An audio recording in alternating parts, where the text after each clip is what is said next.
Industrial Nation, vous êtes sur Industrial Growth, le seul podcast entièrement dédié à la croissance de l'industrie. Alors aujourd'hui, je peux parler anglais, je peux le dire à l'américaine, Industrial Growth, parce que je suis avec Luc Leroy, qui est basé justement en Californie, dans la Silicon Valley.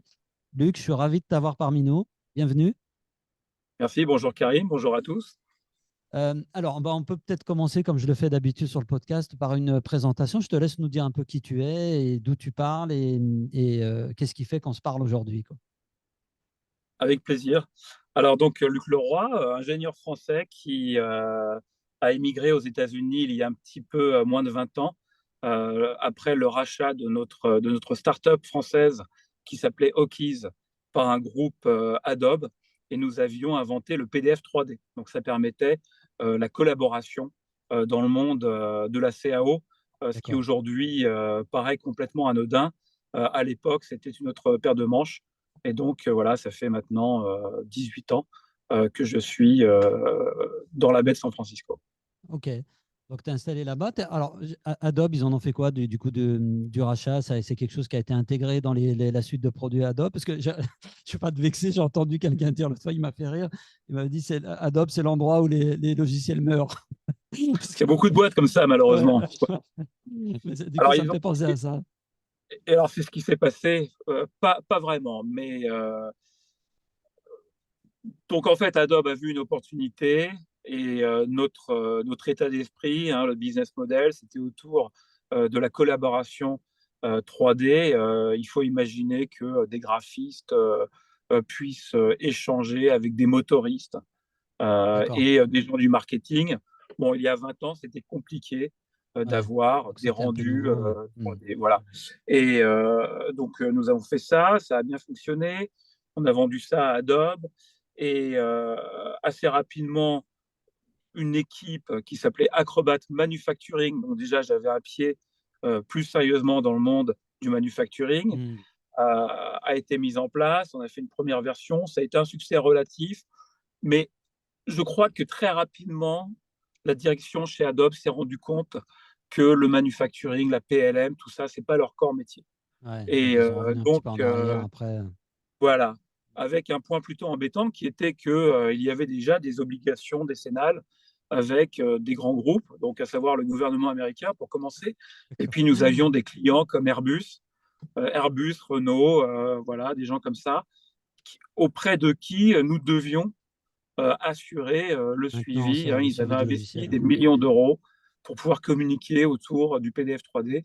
Et comme c'était un peu mon bébé, puisque j'étais directeur technique de cette boîte qui avait été rachetée, je me suis porté volontaire pour continuer le sustaining, comme ils appellent ça, D'accord. pendant 5 ans, et garantir la bonne exécution de la maintenance d'Acrobat 3D auprès d'une société qui a racheté le produit et qui a Ok. continué de le développer. Donc, ils ont Donc le produit revendu après. existe toujours. Voilà, D'accord. il Ok. existe toujours sous un autre nom, c'est très populaire. Et donc ça m'a permis de découvrir, parce que d'une part, on était intégré dans Acrobat et Reader, donc 600 millions d'utilisateurs à l'époque, Hmm. en 2005. Aujourd'hui, ça fait sourire parce que les TikTok et autres, s'il n'y a pas des milliards, on est ringard. Ouais. Euh, à l'époque, Mais il n'y avait c'était pas déjà énorme. Ouais. de App Ouais, Store. Voilà, ouais. il fallait tout faire à la main. Hein. Donc voilà, ça m'a permis de passer 10 ans chez Adobe, où j'ai eu 5 métiers différents, et où ultimement, je me suis occupé d'Acrobat, Reader, Scan, la signature sur les smartphones.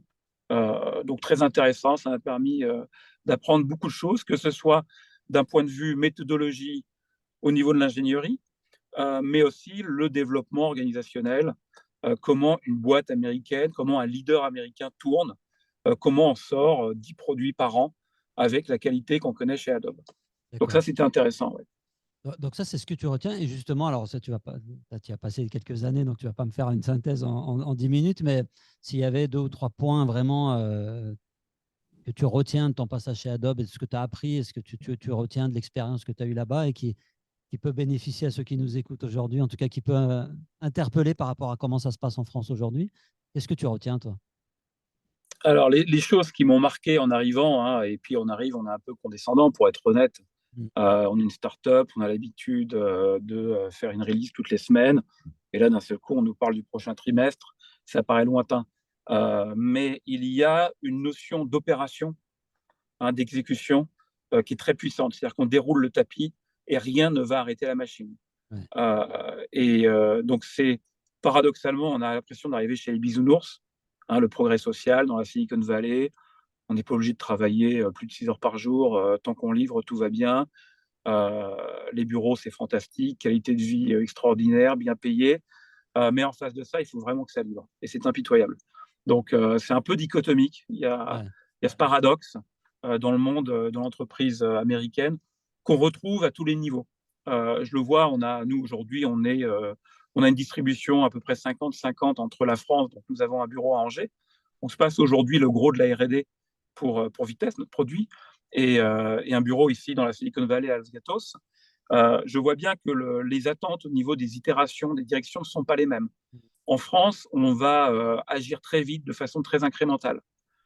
Aux États-Unis, on va se forcer, ça demande une discipline, à être très patient. Et par contre, le niveau de décision prise, on va dire, au trimestre, Ouais, va être beaucoup très plus lourd. important. Ouais. Voilà, on Des va enjeux beaucoup pas, plus importants. on va pas avoir peur de complètement réviser l'outil de production, les méthodologies, virer des gens, les remplacer, les déplacer. Tout ça, ça ne fait pas peur. Donc, on a l'impression que c'est lent, mais en réalité, il y a des grosses marches qui tombent comme ça très régulièrement. Et quand on fait le bilan en fin d'année, on se rend compte que le progrès lent a été plus rapide Plus que toutes rapide les que les itérations. itérations qu'on a pu Voilà, tester, se tromper, etc., qu'on peut faire ici, quoi. Ok. voilà. Et souvent, ça se vaut au final, hein. Ce sont deux méthodes qui sont compétitives et parfois on va plus vite là que là. L'inverse est aussi vrai. D'accord.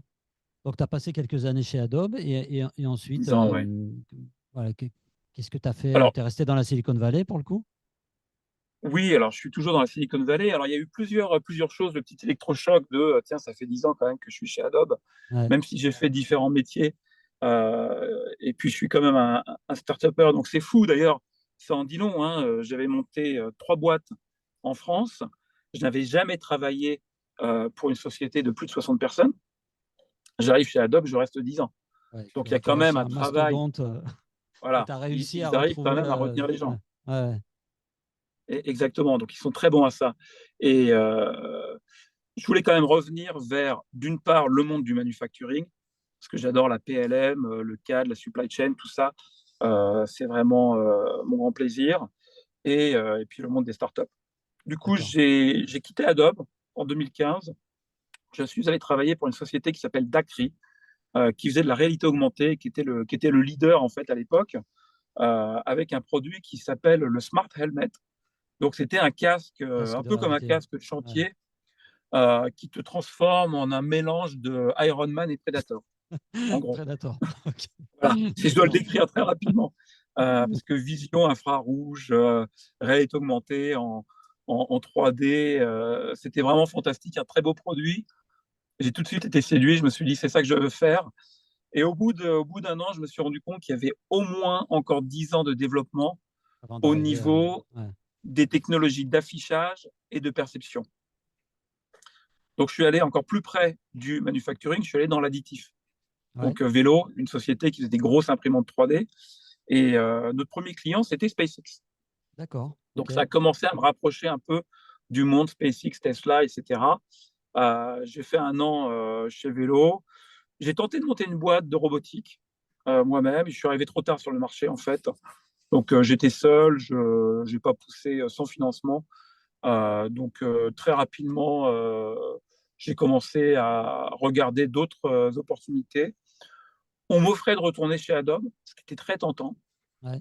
pour diriger l'expérience utilisateur pour tous les produits du Creative Cloud. Donc, ça, c'était D'accord. vraiment Donc séduisant, hein. les Voilà. Photoshop, les InDesign, etc., etc. Voilà, After Ah Effects, ouais. Premiere, Ouais. tous ces trucs-là. Donc, des beaux produits, hein, une belle suite. Ouais. Et je rencontre une personne qui est devenue mon patron chez Tesla, à qui je dis que je retourne chez Adobe. Donc, je m'étais déjà engagé. J'avais signé mon contrat, tout. J'étais censé démarrer la semaine suivante. Et je rencontre ce monsieur, donc Doug Field, qui était le Chief Engineering Officer, donc le numéro 3 chez C'est Tesla à ça. l'époque, un ingénieur et un leader brillantissime. et qui me dit donne-nous une chance, passe-moi ton CV, je vais le passer au président du logiciel. Et effectivement, en 72 heures, ils m'ont interviewé, ils m'ont challengé, ils ont fait le suivi et ils me font une offre. Donc là, je suis assez Ouais. étonné quand même de La leur rapidité, agilité. ouais, c'est clair. Et puis je me dis, c'est quand même tentant. J'étais un early adopter Tesla puisque j'avais acheté ma première Model S en 2012. Donc, croyant, pratiquant, j'avais des stocks Tesla. Je dis, ça serait quand même tentant, j'adore l'automobile, ils font tout ce que j'aime, on le tente. Et mon boulot, en fait, c'était d'aider à l'intégration de l'autopilote dans le D'accord. firmware véhicule. Ok. Donc, rien à voir avec la production. Ouais. Sauf que très rapidement, on peut imaginer, hein, sur le modèle 3, euh, les procédures de calibration, de validation des caméras, de la perception, étaient impliquées dans l'assemblage final du véhicule. Et donc, très régulièrement, voilà, un coup de fil, ça se passe mal, on a un bug dans le firmware, il faut comprendre pourquoi la voiture n'avance pas à la station suivante. Et je me suis retrouvé très légèrement impliqué dans la fabrication du modèle 3. D'accord. Jusqu'au jour où je reçois un texte de Doug, donc Doug Field me texte, me demandant si je connais les automates programmables, donc les PLC, les contrôleurs qu'on trouve dans les usines, et si je connais la PLM et le manufacturing. Mm. Alors je lui dis, bah, PLC, j'ai C'est un travaillé peu. avec un PLC une fois, Ouais. voilà. Donc une fois, et manufacturing, je fais de la PLM depuis 20 ans. Donc je pense que ça va. Ouais. Il me répond good enough and fair enough. Ça Donc suffit. ça ira. Voilà. Oui. Ça ira bien. Rencontre-moi demain matin, 8 h, Fremont. Je n'étais jamais allé à l'usine de Fremont. Et j'arrive et donc il y a l'assistante de Doug qui me reçoit et on part sur la ligne d'assemblage. Et la surprise, il y a Elon Musk qui est là avec un programme manager, Doug Field, deux, trois autres ingénieurs de production, je pense. Et puis, nous voici partis sur la ligne de production du modèle 3. Et moi, j'ai mon Mac chargé, donc Mm. le patron du programme management pour firmware autopilote. Donc je me dis, à un moment donné, il va me sauter à la gorge en me disant, tu vois, c'est là que l'autopilote ou le firmware nous Ouais. embête, on n'arrive pas à produire, corrige-moi ce truc-là immédiatement. Et puis on continue, je prends des notes, je ne suis jamais impliqué, on ne me pose aucune question. Très bien, Ilan s'en va, ouf, je n'ai jamais entendu autant de grossièreté de ma vie en une heure, hein. Des F et des S-words, Ouais. ça y allait Mais il paraît que c'est lourd. le signe des gens intelligents, tu vois, de dire des grossièretés. On m'a souvent dit ça. D'accord, bon, Il paraît. on peut s'y mettre hein, si tu veux. Non, non, non, je déconne. Mais je n'ai pas trouvé ça forcément utile. Ouais. Mais par contre, j'ai été très impressionné par Ilan, bien entendu, et Doug, leur capacité à, et ça aussi c'est très américain, le leadership, quel que soit le niveau dans la hiérarchie, qui va plonger dans des sujets et questionner, challenger, remettre en cause, contribuer et faire avancer le problème. C'est vraiment, c'est l'affaire de tous. On ne va Ouais. pas dire c'est de leur faute, tiens, lui il est nul, c'est de sa faute. C'est non, non, toute la Ouais, hiérarchie est on ne cherche pas responsable. à sortir le parapluie pour savoir où ça a merdé, on essaie Voilà, de trouver la solution. voilà. Alors, c'est plus vrai dans les petites boîtes que les grosses, hein, bien entendu. Dans les grandes boîtes, il y a de la politique, Oui, bien sûr. comme dans tous les grands groupes. Mais il y a un ordre d'échelle sur les boîtes américaines qui performent où la responsabilisation de tout le monde, c'est quelque chose qu'on sent. Et d'ailleurs, dans le système de performance, hein, de récompense, on le voit bien, hein, les team players. Mm. Il y a les top performers, il y a les team players. Un team player, c'est pas forcément le ou la plus intelligente, mais c'est la personne qui va Ça être joue le jeu. impliquée, qui Ouais. va dépatouiller les situations, ça va être reconnu. Cette personne va être autant récompensée que un doctorant qui fait des choses extraordinaires. Tu vois. Ouais, je comprends. Et donc, à la fin de cette conversation, Doug Field me demande es-tu intéressé par le boulot? Alors, je lui dis mais quel boulot? Ça fait 1 mois et demi que je suis chez Tesla. J'ai un nouveau boulot. De quoi parles-tu? Il me dit Ilan a viré le directeur d'automation hier soir. on cherche un leader intérimaire pour aider l'équipe à avancer le temps qu'on en trouve un nouveau. Ok. Bon, combien de temps? Oh, quelques mois, etc. Quand attends-tu la réponse? Il me dit ce soir. Ah oui. Et évidemment, j'ai accepté. Et puis, je me suis retrouvé à la tête de cette équipe d'automatisme chez Tesla.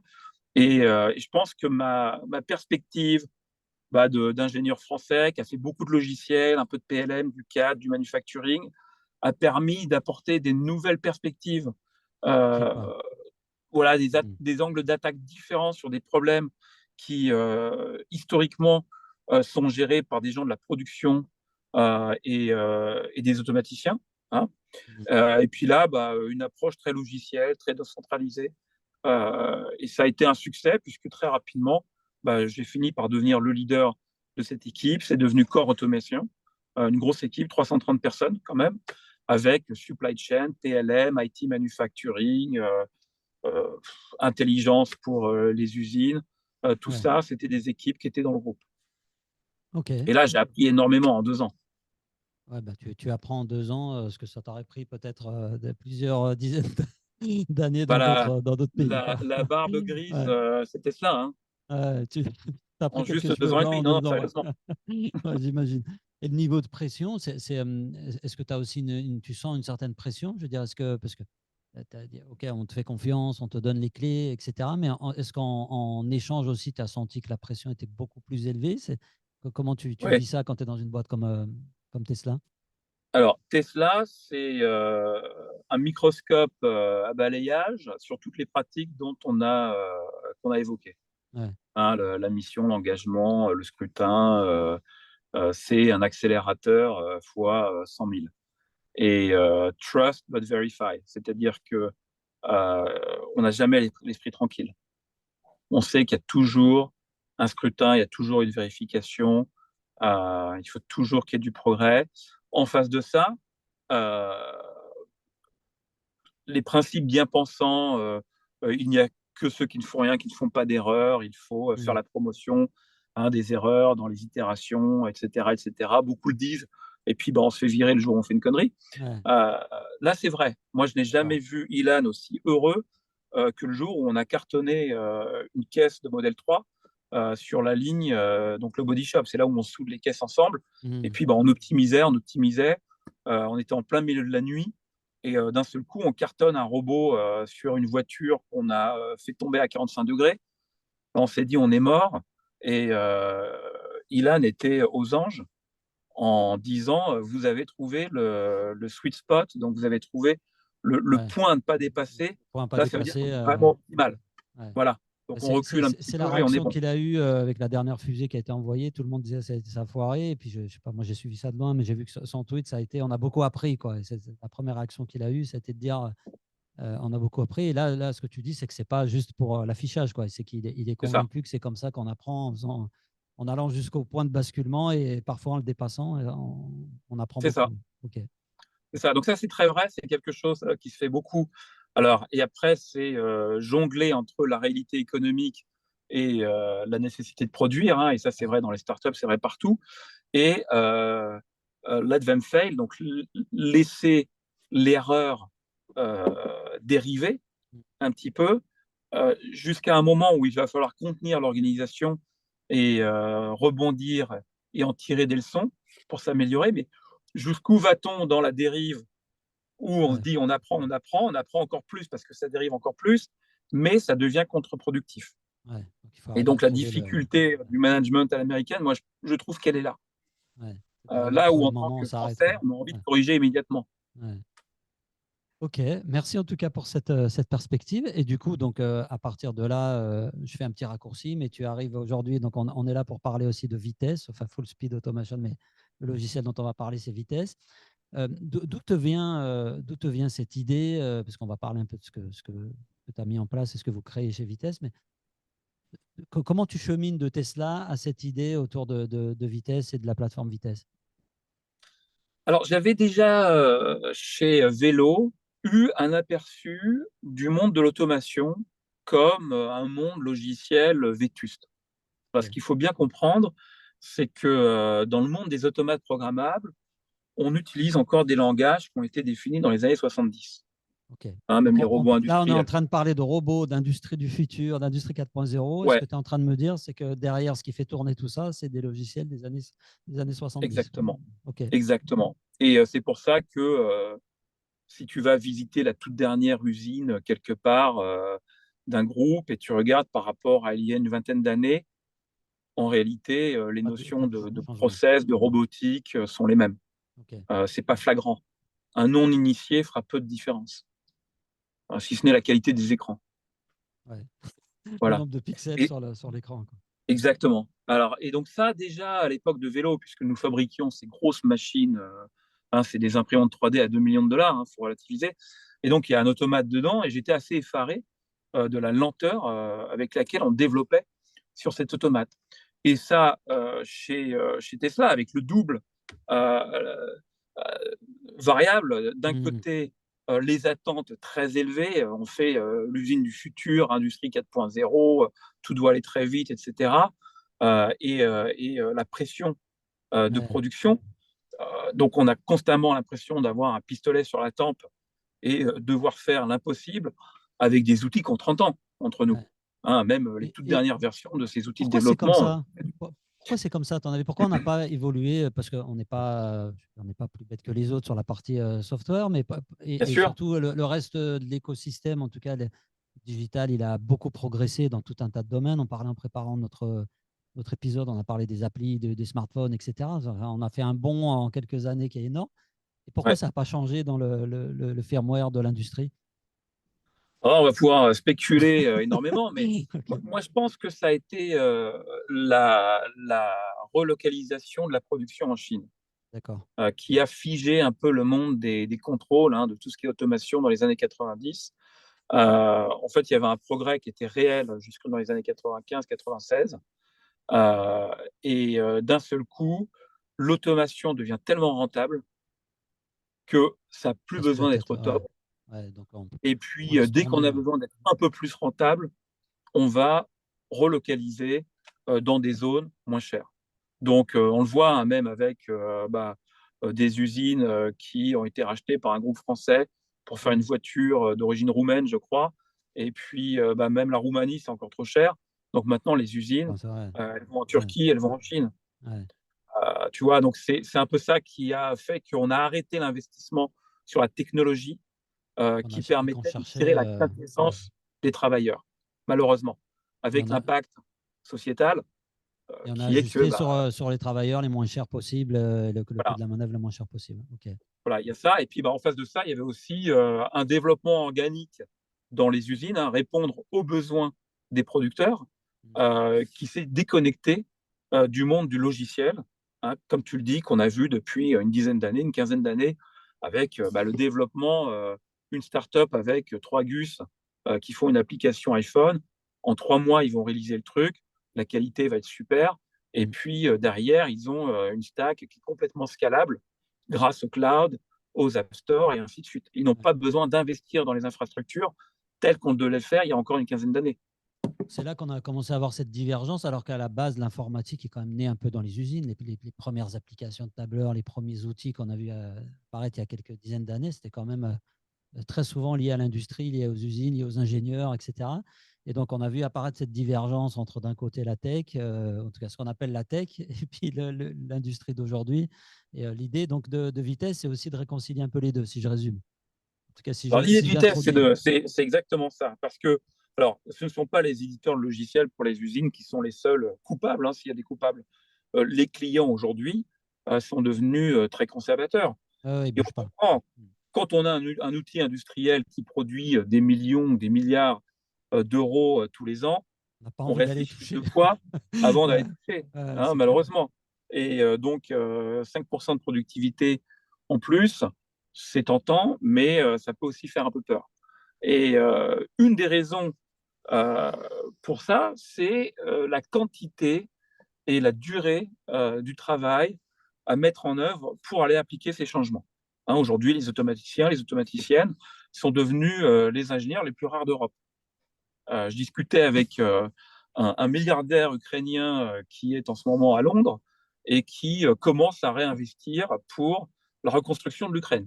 Ouais. Voilà, ils sont confiants, à un moment, il n'y aura plus de guerre, on va Ouais, rebâtir le truc. c'est probable. Il me disait que tous les ingénieurs ukrainiens du voisinage, en réalité, de tous les pays baltes, Europe de Pologne, l'Est, ouais. sont en mission en Europe de l'Ouest pour au moins 2 ans. Ouais, donc ils vont avoir beaucoup de mal Il va y à avoir un vrai récupérer. problème. Ouais, ouais. Voilà. Donc, c'est là que. Et moi, j'ai rencontré le problème pour la Gigafactory de Shanghai. Ah, on en parle beaucoup, ça a été un grand succès. C'est la première fois et sans doute la seule fois que Tesla aura fait une usine dans les délais, sous les budgets. Donc, alors après, on a travaillé comme des brutes. J'ai eu plusieurs managers qui ont fait des burn-out. On était 300 personnes à coder. Moi, j'allais en Chine tous les mois. Ça n'a pas été facile non plus. Euh, et donc, je voyais bien que tous nos partenaires bavaient devant ce que nous étions en train d'accomplir à Shanghai. Ils voulaient tous faire la même chose. Ils ont tous tenté, ils ont tous échoué. Et pourquoi parce que Tesla, c'est un aimant à talent. Ouais. Donc, Puis récupérer tous les embauché en OG. 3 mois, 300 personnes, on a eu le meilleur de la Chine, puis on a balancé des tas d'Européens, d'Américains, de Sud-Américains, euh, des gens qui sont venus d'Afrique. On a vraiment staffé ça très rapidement, on avait une équipe top et on a pu livrer. Mais du coup, ce n'est pas du tout transposable au reste du marché. Et c'est là que j'ai commencé à entrevoir vitesse, à me dire il faudrait pouvoir démocratiser ces techniques de À base développement et d'itération rapide, mais en low code pour qu'une douzaine d'ingénieurs puissent accomplir le travail là d'une où d'une il en fallait cinquantaine ou d'une 300. centaine. Ouais. Voilà. Ok. Voilà. Donc, et puis finalement, on a réussi à faire ça en no code. Donc, c'est même pas du low code, c'est du no code. On peut passer en mode code si on veut, bien entendu. Mais donc, glisser, déposer dans un éditeur logiciel des propriétés, la relation entre des primitives de fabrication, moteur, robot, capteur, et ça permet de programmer très rapidement l'équipement pour, d'une part, le mettre en route plus vite, mais aussi pouvoir faire des changements au quotidien plutôt que de faire un gros changement trimestriel quand on arrête l'usine pendant une semaine ou deux. Ok. Et ça, il n'y a personne qui avait pensé. Enfin, le no-code, le low-code, ça, c'est quelque chose qui aujourd'hui, tout le monde parle de ça. Dans la tech, en tout cas, c'est on crée une app en quelques minutes, même si on n'a jamais écrit une ligne de code. Et dans l'indus, paradoxalement, c'est quelque chose qui est relativement innovant. En tout cas, il n'y a pas grand monde qui a pensé. Alors, c'est pas Et c'est... innovant dans le sens où il y en a plein qui l'ont fait, Ouais, mais ça ne marchait pas. d'accord. Et pourquoi? Et là, alors pourquoi justement, on en a parlé un peu au début, c'est la couche horizontale qui va donner accès à toutes les primitives qu'on manipule, qu'on D'accord. a dans le logiciel entreprise, dans les smartphones, le web, depuis bientôt 40 ans. Ou si tu prends ton ordinateur portable, euh, il y a un système Exploitation. d'exploitation dessus, il y a macOS, Linux, Windows. Windows, ça permet une abstraction de tout ce qu'on va brancher. On va mettre un trackpad d'une marque en Bluetooth Ouais, ou une souris de notre marque en sans avoir à USB. programmer pour le connecter, quoi. En Voilà. gros, on branche et ça Pour marche, le quoi. traitement texte, c'est la même Ouais. chose. Il y a un système qui indique où il faut cliquer. Euh, on en est très loin dans les usines. On ne remplace pas un robot d'une marque avec un robot d'une autre marque, même s'ils se D'accord. ressemblent. Les protocoles, tout ça, c'est complètement différent. Donc chaque fois qu'on a voulu faire du no-code dans l'histoire du manufacturing, on se retrouvait confronté à faire une petite niche verticale. Ouais. Donc il y a Ouais. plein de boîtes qui l'ont fait, mais c'était Sur leur technologie propriétaire, dans leur voilà, écosystème à eux, pour quoi. du contrôle qualité en utilisant la vision, par exemple, pour de la location donc géolocation pour la supply chain. Et puis Ok. on se limite là. Et à chaque fois qu'il faisait un déploiement, il fallait intégrer avec les automates les robots en fonction de ce qu'utilise le client. Il fallait intégrer avec les ERP, MES, enfin tout le back-end du logiciel entreprise. Un cauchemar. Et donc, l'approche avec vitesse a été de se dire, eh bien, on va faire le contraire. Nous, on va commencer par le bas. Comme un système d'exploitation, il y a les pilotes, souris, GPU, CPU, clavier, etc. On va commencer par ça. Donc, ça n'a pas été super sexy, ça a été beaucoup de travail. C'est pour ça qu'on est monté à plus d'une trentaine de personnes à un moment donné l'an dernier pour pouvoir offrir cette virtualisation complète de tout ce qu'on va trouver dans une usine D'accord. et pour pouvoir les faire communiquer, hein, de sorte que un capteur qui est sur un type de robot, on va pouvoir utiliser le signal de ce capteur pour démarrer un robot, hein, ou un moteur qui est sur un contrôleur complètement différent. D'accord. Et ça, Et les fabricants, comment ils le prennent? Parce que souvent, ils ont aussi leur propre logiciel, si je comprends bien comment ça marche. Après, tu m'arrêtes si je dis des conneries. En gros, on a un robot, il va avoir son logiciel, son système d'exploitation, son logiciel dédié. Ils sont prêts à jouer le jeu là-dessus? Ou ces fabricants de pièces, ouais, d'automates, de robots? ouais, alors curieusement, oui, il joue le jeu. Et les leaders, hein, nous on parle avec les 3-4 leaders de l'automation dans le Ouais, monde. 3 d'entre eux sont des partenaires, d'accord. hein, qui nous donnent du logiciel. Et eux, je pense qu'ils ont compris que c'est un peu comme les fabricants d'ordinateurs et Et Windows, quoi. Ouais, les éditeurs de logiciels. ouais, c'est ça. C'est un écosystème. Windows permet à, j'en sais rien, Dell ou HP de vendre plus De vendre plus d'ordinateurs d'ordinateurs. portables Ouais. plus Ouais. facilement. Voilà, et donc je pense que c'est l'opportunité qu'ils y voient. D'accord. Donc l'idée, c'est qu'ils vont pouvoir ouvrir et aller vendre des robots là où on ne pouvait pas les vendre parce qu'il y avait un système qui était installé potentiellement et que c'était compliqué d'aller rentrer dans l'usine à cause de ça, quoi, probablement. C'est ça, c'est ça. Et nous, on préconise même, hein, des automates, hein, donc des contrôleurs logiques, Ouais. de gens qui, sur le papier, seraient nos concurrents, Concurrents hein, à savoir potentiels, des gens comme Beckhoff ou Siemens. Et en réalité, on est très amis. très Et nous, on complémentaires. Ouais. préconise du Siemens, du Beckhoff à nos clients pour faire tourner vitesse dessus.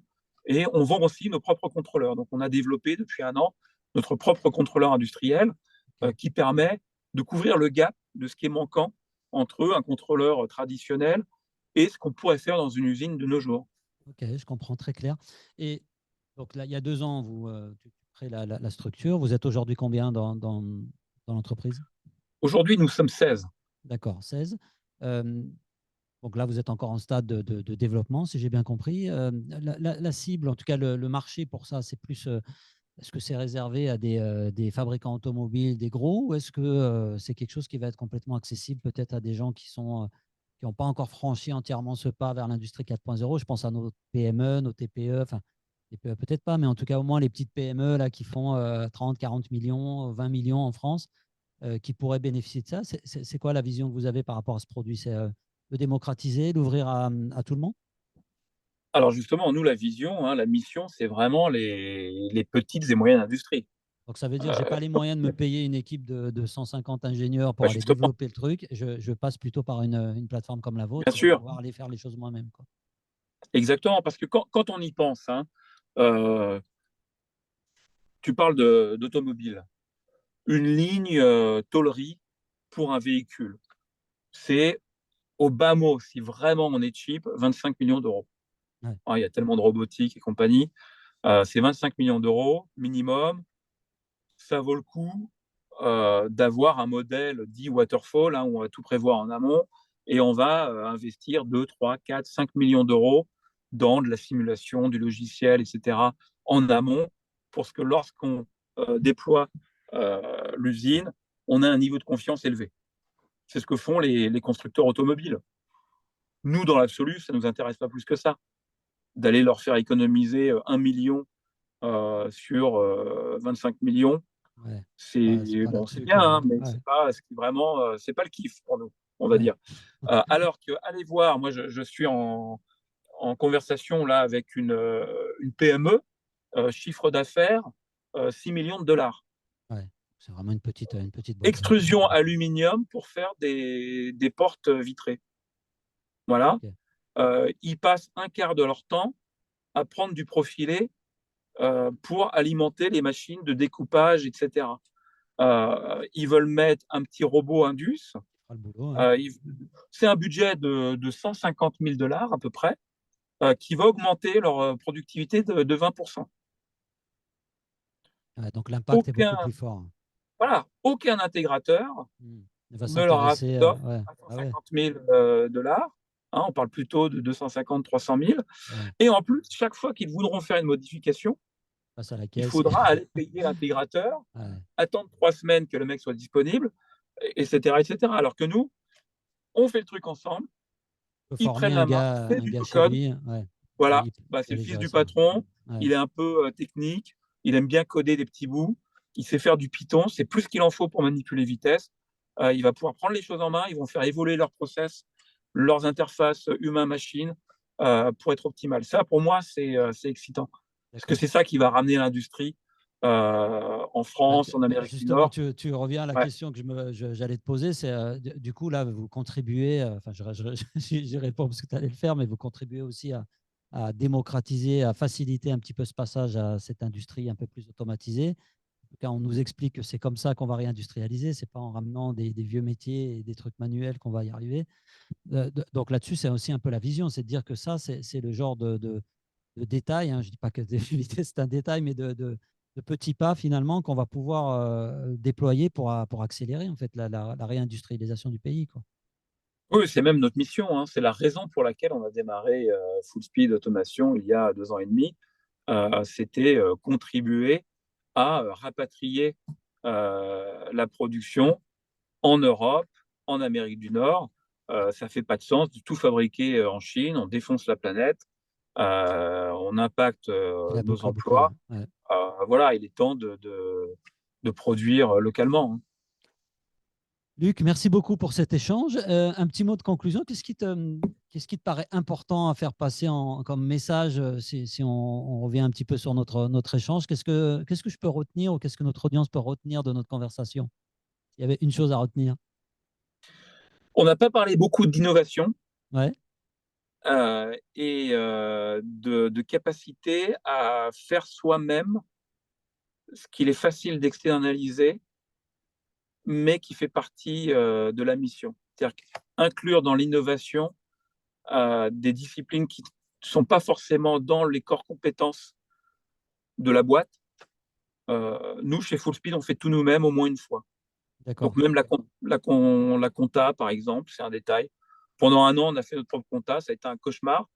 Et puis après, on a pris un cabinet, mais maintenant, on maîtrise assez bien le sujet. Donc on pense que c'est pas optimal, mais c'est pas mal. On D'accord. fait tout comme ça. Là, on a investi beaucoup dans nos propres méthodes d'impression 3D pour produire nos contrôleurs industriels, pour avoir une vraie maîtrise. Et on a appris suffisamment pour, d'une part, optimiser notre production, Et mais puis pour aussi pouvoir en termes de l'externaliser culture. derrière, si jamais il y a besoin, quoi. Et puis la culture de la boîte, de Ouais. n'avoir peur de rien, être prêt à innover. L'innovation, c'est pas forcément un lab avec de la R&D et de la De deep la tech. R&D Voilà. ouais, je comprends ce que tu veux dire. L'innovation, c'est au quotidien, tout le temps, toujours tout challenger. Et voilà, Ouais. moi, c'est ce que je retiens qui nous permet d'exécuter. C'est un mix de patience et de l'innovation permanente sur tous les sujets. Donc en fait, c'est ce que tu as appris finalement dans ce que tu décrivais chez Tesla, chez Adobe, qui t'a fait rester là-bas, parce qu'on sent que tu es passionné par ces sujets d'innovation. Et c'est ce que tu mets en œuvre aujourd'hui à ton niveau sur Full Speed Automation, enfin sur vitesse et sur la manière de développer. On innove sur tous les sujets et ça va peut-être aller jusqu'à la compta et à la façon de comptabiliser les choses dans le business model, quoi. C'est Ok, ça, c'est ça. On a développé de la traçabilité pour le contrôle de gestion, par exemple. ok. Bah, très belle conclusion. Je te remercie beaucoup pour cet échange, chers amis. Vous pouvez nous retrouver sur toutes les plateformes de podcast habituelles. Merci à tous de nous avoir écoutés et à très bientôt. Merci, Luc. Merci Karim, à bientôt.